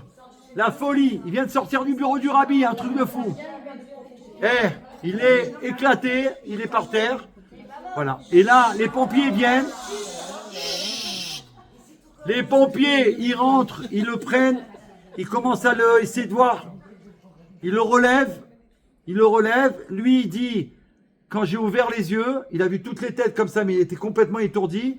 Il a dit, j'ai cru que j'étais au Gan Eden et qu'il y avait toutes ces têtes-là qui m'accueillaient. Comme ça, il a dit. Et à un moment donné, les pompiers lui ont dit, mais vous allez bien? Il dit, il a réalisé qu'en fin de compte, on lui disait s'il allait bien, donc il n'est pas au Gan Eden. Alors il a commencé à se toucher comme ça. Directement, il a... Il sort le Tania, la balle du revolver, elle est dans le Tania Kadisha. Il est retourné au 70 direct. Il a demandé à être reçu par le rabbi. On dit là, vous ne pouvez pas. Il faut attendre dimanche parce que tout le monde passe devant le dimanche. Il est passé devant le dimanche. Au rabbi, il a dit, rabbi. Il a dit, le Tania, il m'a sauvé la vie. Le Tania que vous m'avez donné, il m'a sauvé la vie. Le Tania, c'est la vie. Voilà le message qu'on doit dire à chacun. Ouvre un livre de Tania, le rabbi l'a dit. Tu sais plus quoi faire? Ouvre-le. Aujourd'hui, on l'a dans les applications. Dis un mot du Tania. Et le rabbi l'a dit, rabbi, sauve-moi. Et il va se sauver. Il va y avoir quelque chose qui va se passer à ce moment-là. On est obligé de se défendre. Le rabbi, j'ai vu dans un livre de Chassidut clair, enseigné que dans notre génération, avec tout ce qui se passe, vous entendez les informations qu'on n'a pas envie d'entendre et qu'on ne veut pas entendre. Et qu'on nous les bouge dans les oreilles, ça veut dire qu'il nous force à les écouter, que Dieu en préserve, que c'est compliqué, tellement compliqué, que Dieu en préserve. Qu'est-ce qu'on peut faire? Le rabbi dit que la dernière génération, étant donné que c'est terrible ce qui se passe, qu'on ne peut pas continuer sans danger, donc Dieu a été obligé de nous donner une arme secrète. Sinon, on ne pourrait pas s'en sortir. L'arme secrète, c'est le Tania Kadisha. C'est cette arme-là, c'est pour ça qu'il faut faire même un mot de Tania, une phrase de Tania. Tu pars. Ma mère, elle a quel âge? Presque 90 ans. Hein. Elle va faire bientôt 80. Au mois de septembre, le 15 Elul, elle est née. Comme le Rabbi Rachab, il a fondé la première Yeshiva Tomchet Mimim. Le 15 Elul, c'est fêté dans le monde entier. Elle est née à cette date, pourtant c'est une Sfarad. Donc elle a une âme chassidique, bien entendu, qui est liée à la... Eh bien, ma mère, depuis plus de 20 ans, je lui ai offert la page du Tania Kadisha qu'il y a dans le Dvar Malchut, chapitre 41. Je lui ai dit, maman, tu le fais en français, 1 fois par jour, minimum. Et si tu n'as rien à faire, au lieu de rien faire, fais une autre fois. Elle lâche pas le Tania, elle part en vacances, elle l'amène avec elle. Vous, c'est pareil. Là-bas, il y a marqué ce que ça rapporte. Il faut communiquer ça à tout le monde. On a une âme spéciale, on ne peut pas aujourd'hui. Il y a la folie dehors. Comment s'en sort? Comment? C'est le rabbi qui a demandé. Non. Pardon, Khazak. Ouais, pardon, je reviens là-dessus. Non, vous avez raison. On peut prendre le Tania, l'ouvrir, le rabbi l'a dit à n'importe quelle page et lire un mot du Tania, même un mot. Un mot. Voilà. On dit, voilà, rabbi, sauve-moi. Je suis dans une situation, je ne sais pas quoi faire. Sauve-moi. Et au Hachem, il va se passer une situation merveilleuse. Ça, c'est une chose. Maintenant, j'ai dit le 41, pourquoi? Parce que le 41, il est dans le Dvar Malchut, il est publié partout. Et là-bas, c'est marqué, en haut, il y a une dizaine de lignes. Il y a marqué qu'en lisant ce paragraphe, un bout du chapitre 41 tel qu'il est écrit là-bas, il apporte tellement de choses. Et là-bas, il y a marqué pour ça.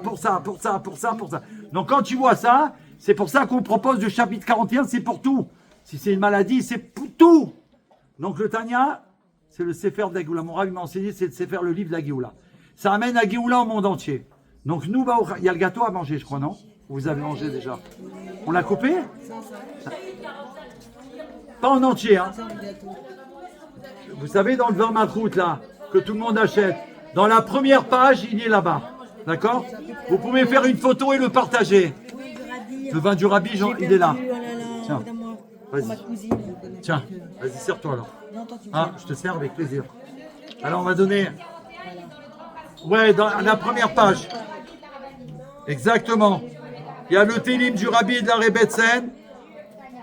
C'est bon? Voilà pour la bracha. Mashiach now. Amen. Toda Hashem. Sarah Ben Simon.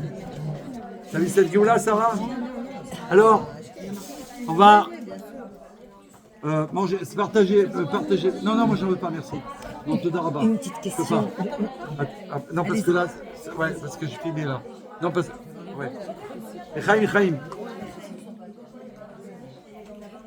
Si c'est possible, je voudrais bien un verre de coca. De coca. Les Pepsi. Ouais, coca au Pepsi, quoi. Ouais. Je m'excuse. Je vous ai annoncé ma pathologie. Ouais. Je viens de découvrir. On avait dit que, ouais. Maintenant, je prends le temps j'ai à la maison. Et je n'importe quelle page. Oui, le Tania. Ouais. Et sinon, Quelle page, et je lis les deux phrase, pages. un mot, ce que vous voulez dire. Rabbi, Et sauve-moi. je referme. Ouais. Voilà. Non, Et tous non, les vous le matins, lisez quand vous voulez, tous les jours.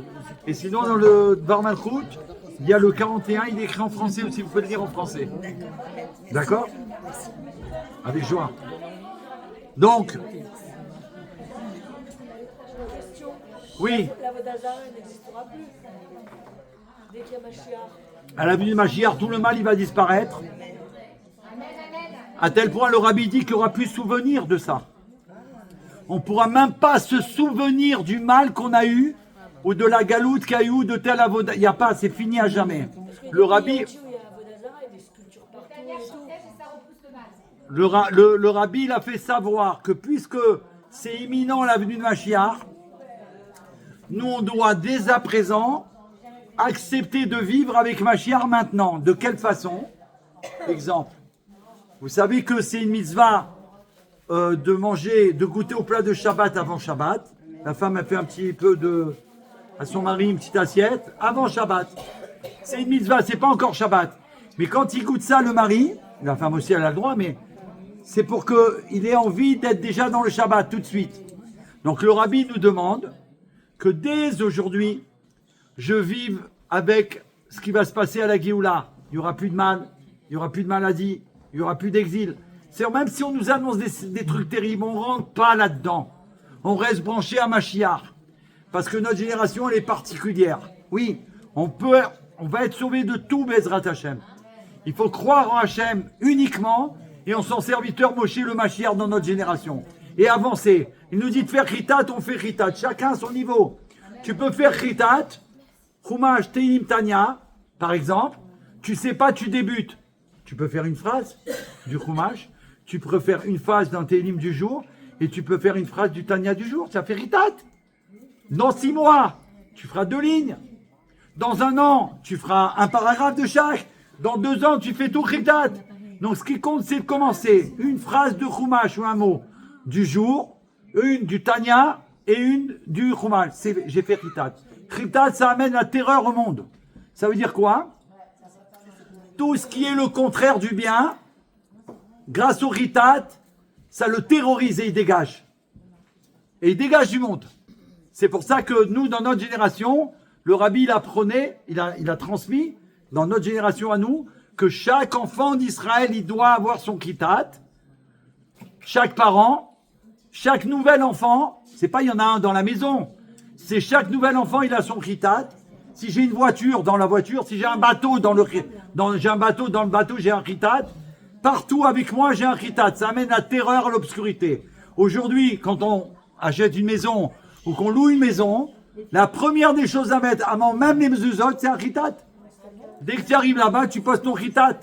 Ça enlève, ça dégage. C'est-à-dire tout ce qui s'oppose à la divinité, hop, à dégager. Et on est tranquille. Ça, c'est une institution, le Rabbi l'a développé ça il y a tellement longtemps. Mais aujourd'hui, on a tellement besoin de ces armes nucléaires de Géoula qu'il faut s'en servir. Donc s'en servir, c'est utiliser ce qu'il faut utiliser. Donc on va terminer parce que je peux pas tout faire bien sûr en entier parce que c'est pas possible avec. Mais on va. Attends. Lorsque l'on attend la venue du Mashiach en permanence, ça veut dire depuis Modéani jusqu'à mon coucher, chaque seconde de ma journée, je dois penser à Mashiach. À tel point, s'il y a un bruit dehors, même si c'est les pompiers, même si c'est une ambulance ou c'est la police, je ne dois pas penser que c'est la police ou c'est une ambulance. Je dois penser que c'est lié avec l'avenue de Mashiach. Parce que même eux, ils vont venir préparer le peuple juif et annoncer, oui, Mashiach, il est là. Donc il faut être prêt que s'il y a quelque chose qui se passe, voir positif et penser tout de suite Mashiach. C'est comme ça, le rabbi dit qu'on vit avec Hachem en permanence. Et là, du coup, on n'a plus peur. On est confiant, je marche avec Hachem. Je vais à l'hôpital avec Hachem, etc. Donc, en permanence, et que ce sujet, donc Mashiach, est évoqué, même de manière accessoire. Tu vas dire un petit mot, voilà. Ah, voilà. On éternue. Chez les Tunisiens, en général, ils disent que ça veut dire que c'est la vérité. C'est ma femme qui m'a appris ça, mon associé. Alors, il est impossible de laisser passer sans que cela ne réveille des sentiments intenses pour qu'ils se révèlent. Ça veut dire, puisqu'on pense à Mashiach à chaque instant, le rabbi dit, même si c'est accessoire, tu vois. Moi, très souvent, je roule ou je marche, hop, je dis une phrase spéciale et je vois une voiture 358. Je pousse un cri de joie. Hop, je marche ou je dis quelque chose à quelqu'un, je vois une voiture ou un camion ou un truc, il y a marqué 770. Sans arrêt. Donc, je fais attention à tout. Voilà, je fais attention. Non, ce qui est lié avec Mashiach. Je fais attention. Mashiach, c'est 770. C'est 358. C'est la maison du Rabbi, 358, c'est Mashiach. Donc, tout de suite, parce que je suis connecté, alors Dieu me connecte. C'est comme si il me répond. Parce qu'Hachem, il joue à cache-cache avec nous. Hachem, il joue à cache-cache, il veut qu'on le cherche. Hachem, il veut qu'on le trouve. Et en vérité, Hachem, il veut surtout qu'on n'arrête pas de le chercher. Vous savez ça? Ça veut dire que c'est comme les jeux de cache-cache quand on est petit.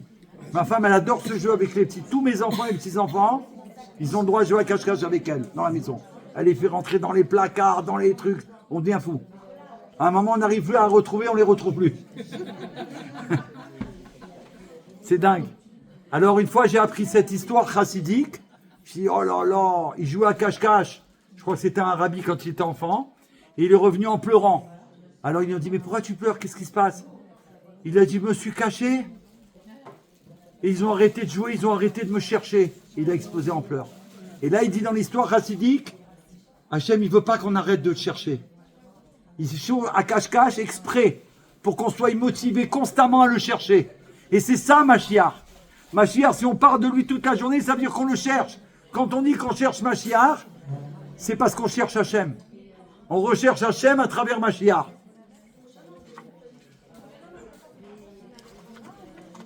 Alors, je vais terminer avec... Je vais vous donner quelques... Voilà.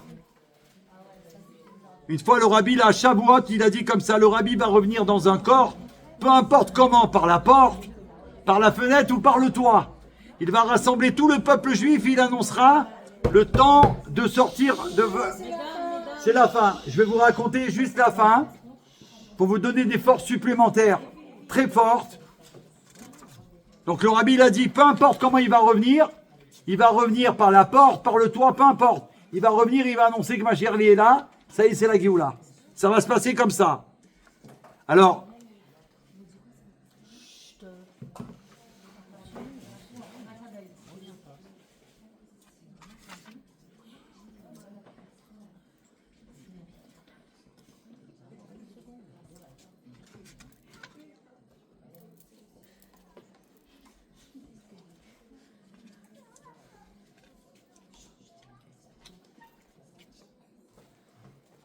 c'est rapporté. On sait que 770, c'est la valeur numérique de Sarfat, la France, mais c'est aussi la valeur numérique de Beth Mashiach, la maison du Mashiach. C'est Beth Mashiach, quand vous faites pas la liaison, la Gematria, la valeur numérique de Beth Mashiach, c'est 358. C'est 770, pardon. Beth, c'est 412. Et Mashiach, c'est 358. Et les deux, ça fait 770.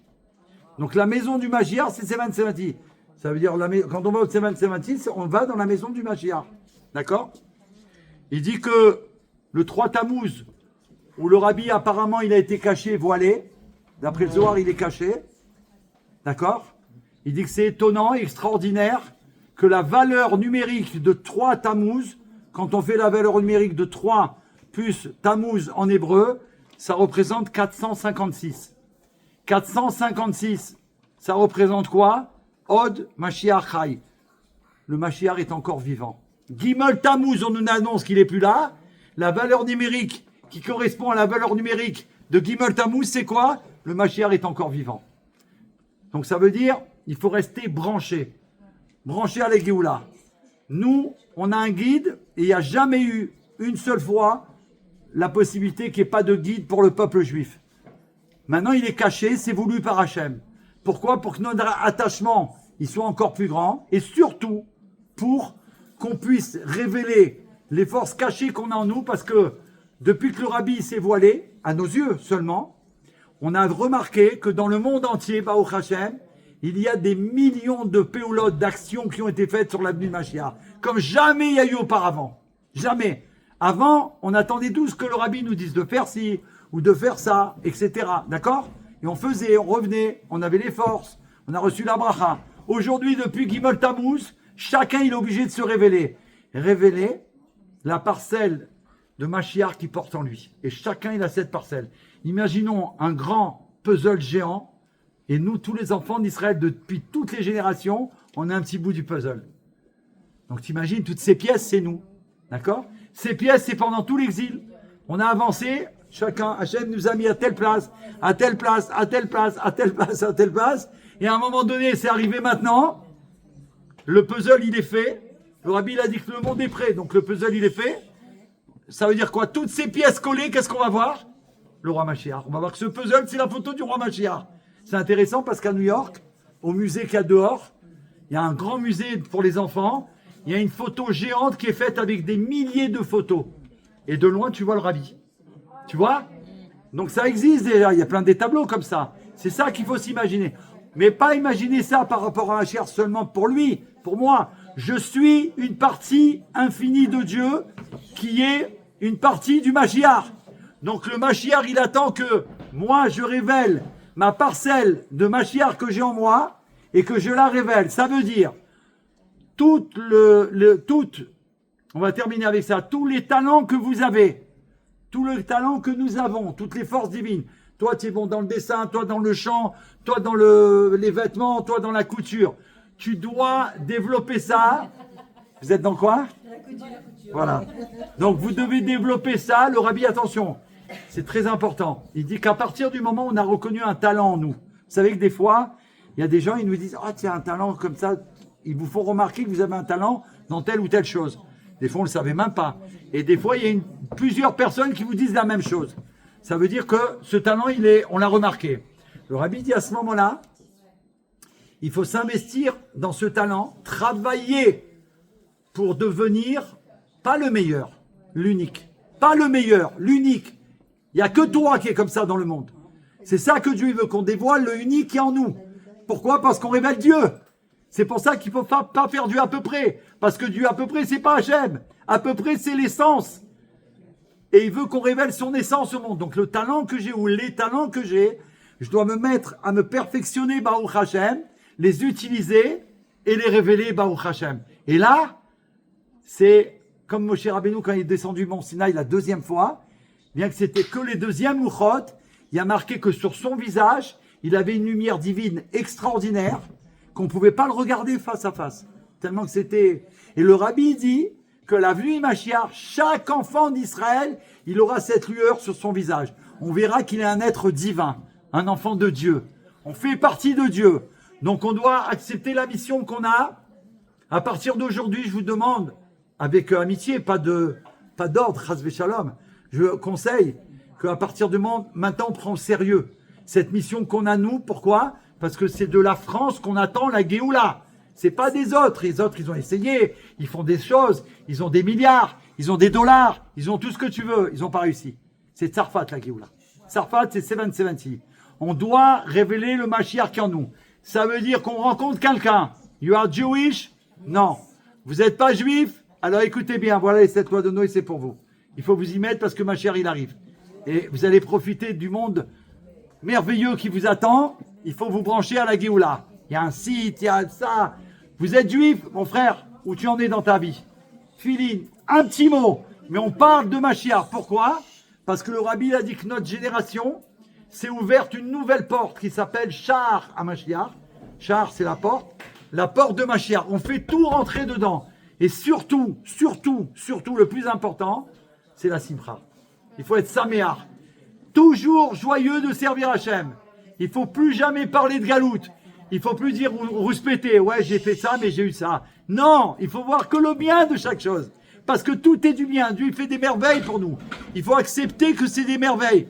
Ah, je comprends pas. Ah, je vois pas. Tu peux faire confiance en Dieu. Sinon, quoi que tu me dis, j'ai confiance en lui. C'est du bidon alors. C'est n'importe quoi. Avoir confiance, c'est jusqu'au bout. Voir où Hachem, il veut t'amener. Je vais vous raconter une histoire. Je termine avec ça vraiment. En général, j'arrive pas à m'arrêter, mais je vais essayer.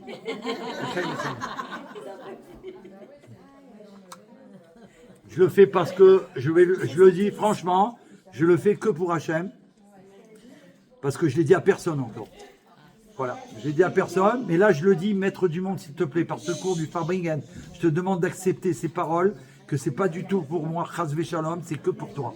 C'est uniquement pour toi, parce que c'est toi qui as tout fait, et c'est pour ça que je le dévoile, parce que jamais j'aurais pu être capable de faire cette chose-là.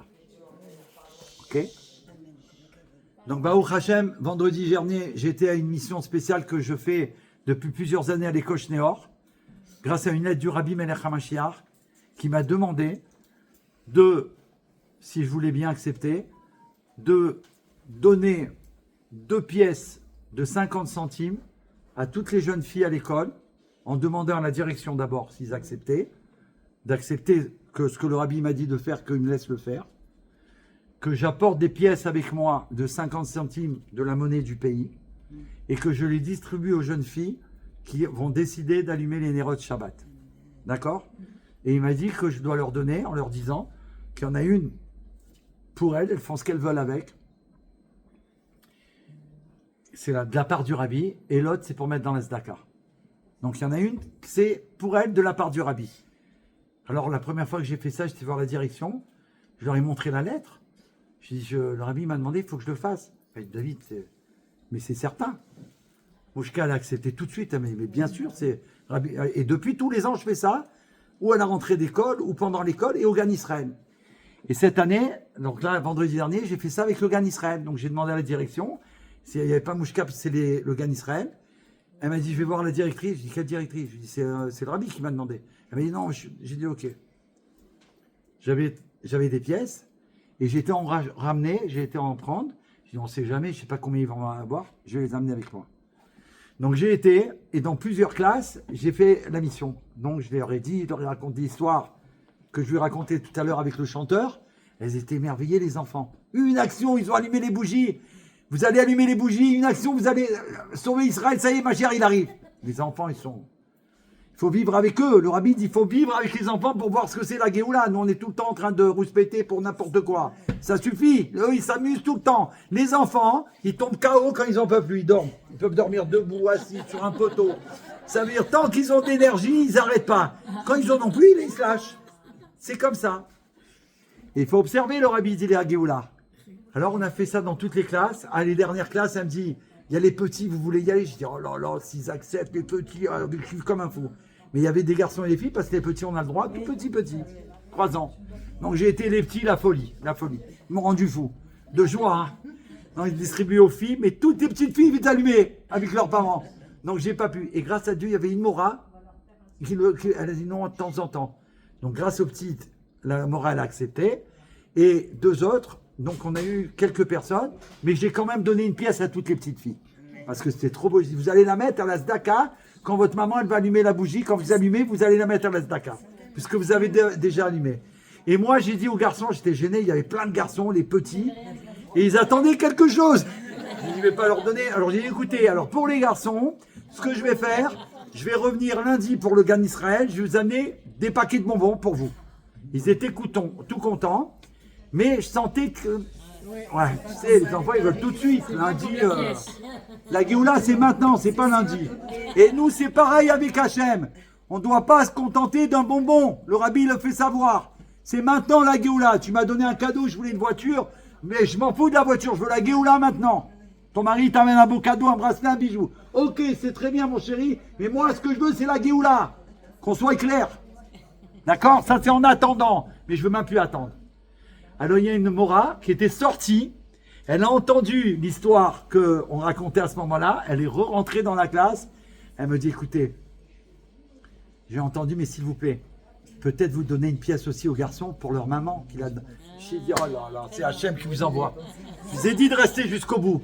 Je dis, les garçons, changement de programme. Je vais vous donner une pièce. À vous, vous allez, et les enfants, sourire comme ça.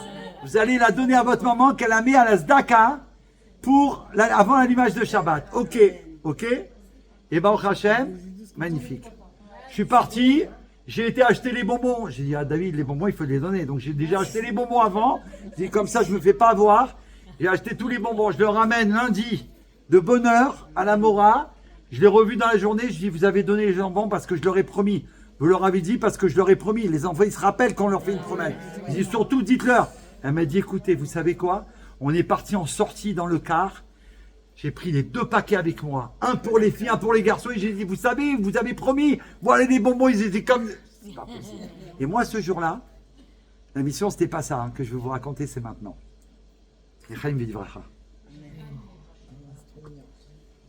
Le lundi, j'ai le mérite d'accompagner ma petite fille à l'aéroport.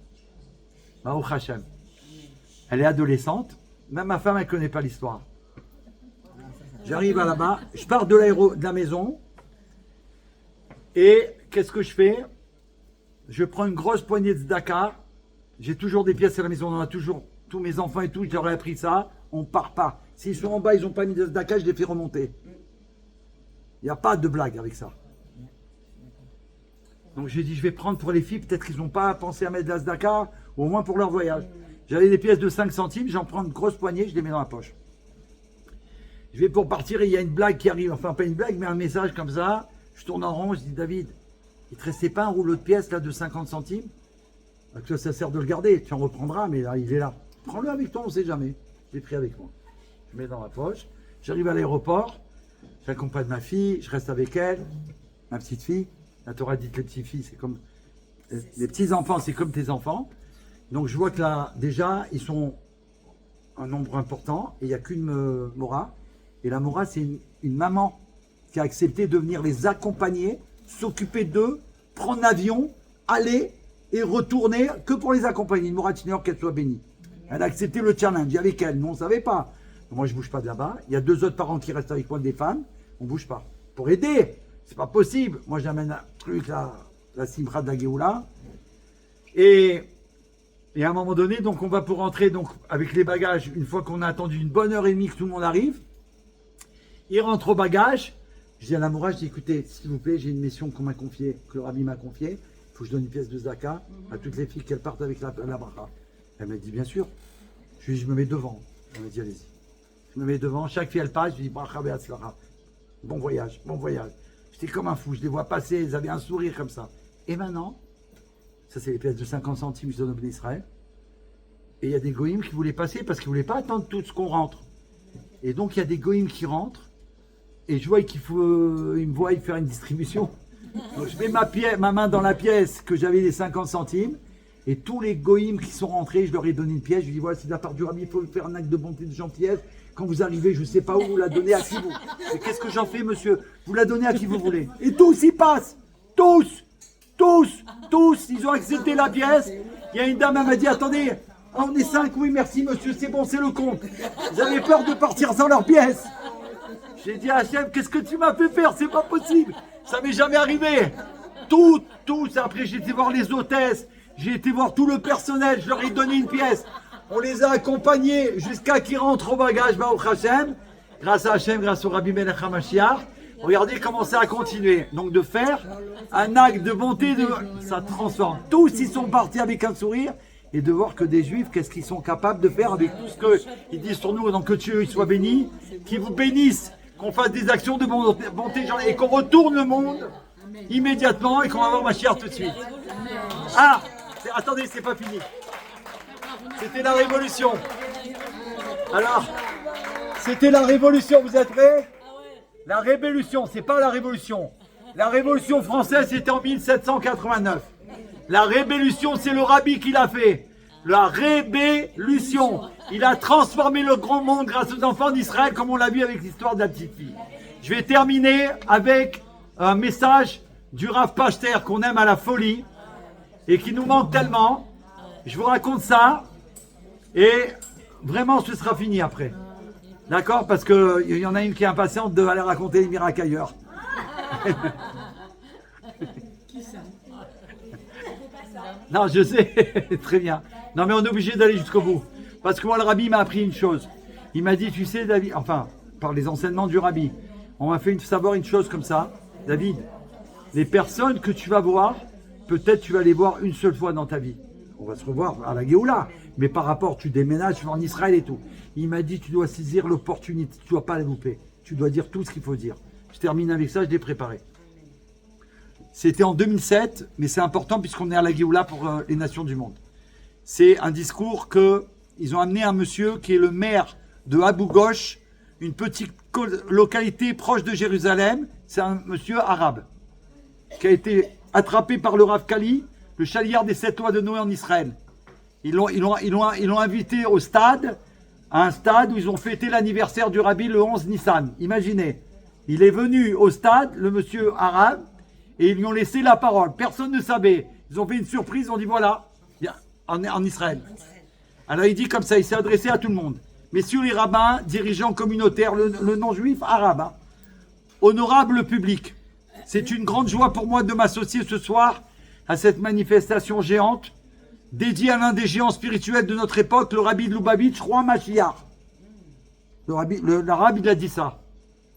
D'accord? Parce qu'ils l'ont branché avec le Rabbi roi Mashiach. J'ai vu ses actions Rav Kali. Et ce grand homme a su trouver les voies qui mènent au cœur de millions de gens sur toute la surface de la terre et donner un sens spirituel à leur vie. Pas seulement à un cercle réduit, pas seulement à sa communauté et pas seulement aux membres de son peuple. Il a lancé un appel à toutes les nations du monde pour l'accomplissement des 7 commandements aux enfants de Noé que le Créateur du monde donna à Moshe au mont Sinaï. Lui, il a raconté ça, imaginez.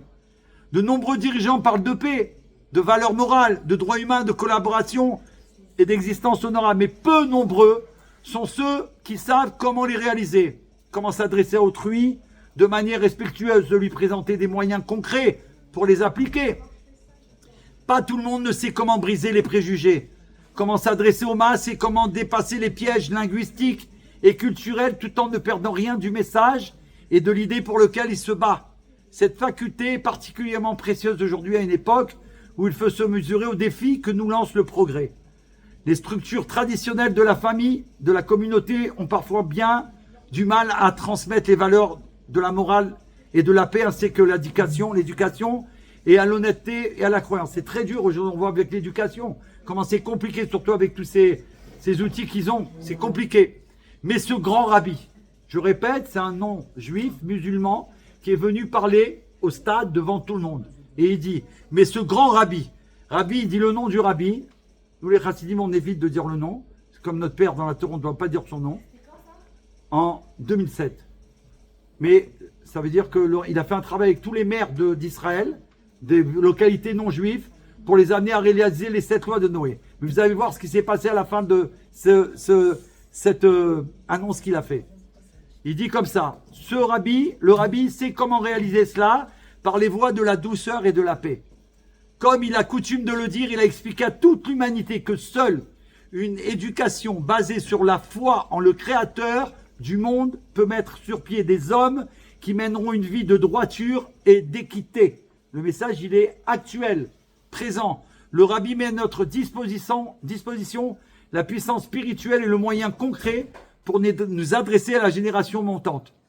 Lorsque les émissaires du rabbi sont arrivés dans notre ville d'Abu Ghosh, nous avons été très heureux de les accueillir et d'être les premiers à signer la déclaration en langue arabe qui appelait à accomplir les 7 commandements aux enfants de Noé. Ils ont signé la charte des 7 lois de Noé en arabe. Nous espérons que tous les villages du pays et tous les États de la Gironde feront comme nous et qu'ils signeront. Il y en a plein qui ont fait grâce à eux. Baruch Hashem, plein des villages arabes. Et d'ailleurs, il faut savoir une chose, c'est qu'à chaque fois qu'il y a eu des choses très graves contre Israël là-bas, toutes les villes qui ont accepté les 7 lois de Noé n'ont jamais attaqué les enfants d'Israël. Ils ont fait ça, ils ont fait des plans que tous ces villes qui ont accepté cette loi de Noé, jamais un juif il a été attaqué ou embêté, que Dieu en préserve là-bas. C'est pour vous dire l'importance de communiquer. C'est cette loi au monde entier, ça va changer. Et le Rav Ginsburg, il a dit clair que l'antisémitisme va tomber grâce à ça, il va fondre, il va disparaître. Et il a dit, pour terminer, car c'est la vraie voie de la paix entre les peuples, c'est par cette voie que nous serons mieux préparés à la délivrance complète qui se tient au seuil de notre porte et que nous mériterons notre part au monde futur. Ils ont le droit à ce qu'ils font. Et il termine, je voudrais prononcer devant vous, donc je voudrais qu'on le fasse ensemble, s'il vous plaît. D'accord? S'il vous plaît, on va le faire 3 fois pour accueillir Mashiach. Vous êtes prêts? Alors on va dire ensemble, je voudrais prononcer devant vous la célèbre phrase qu'on va répéter ensemble. Ouais. Allez, on se lève. On est prêts? Alors on y va, vous êtes prêts? Yechi, Adonneinu, Moreinu, Verabeinu, Melech, Hamashiach, Leolam, Vaed. En français, vive notre maître, le Rabbi, roi, Mashiach, pour l'éternité. Vous pouvez attraper ça s'il vous plaît. Et pour l'humanité en arabe. Vous êtes prêts? En arabe pour la Géoula. Il y a en arabe. On a le droit pour la Géoula, bien sûr. On a le droit pour la Géoula. Ya'ish, Sayaduna, Umalimuna, Darbana, Al-Malik, Al-Mashiach, La'alam ou L'Abad. Que Dieu y soit béni qui transforme toute l'obscurité en lumière. Amen. Amen.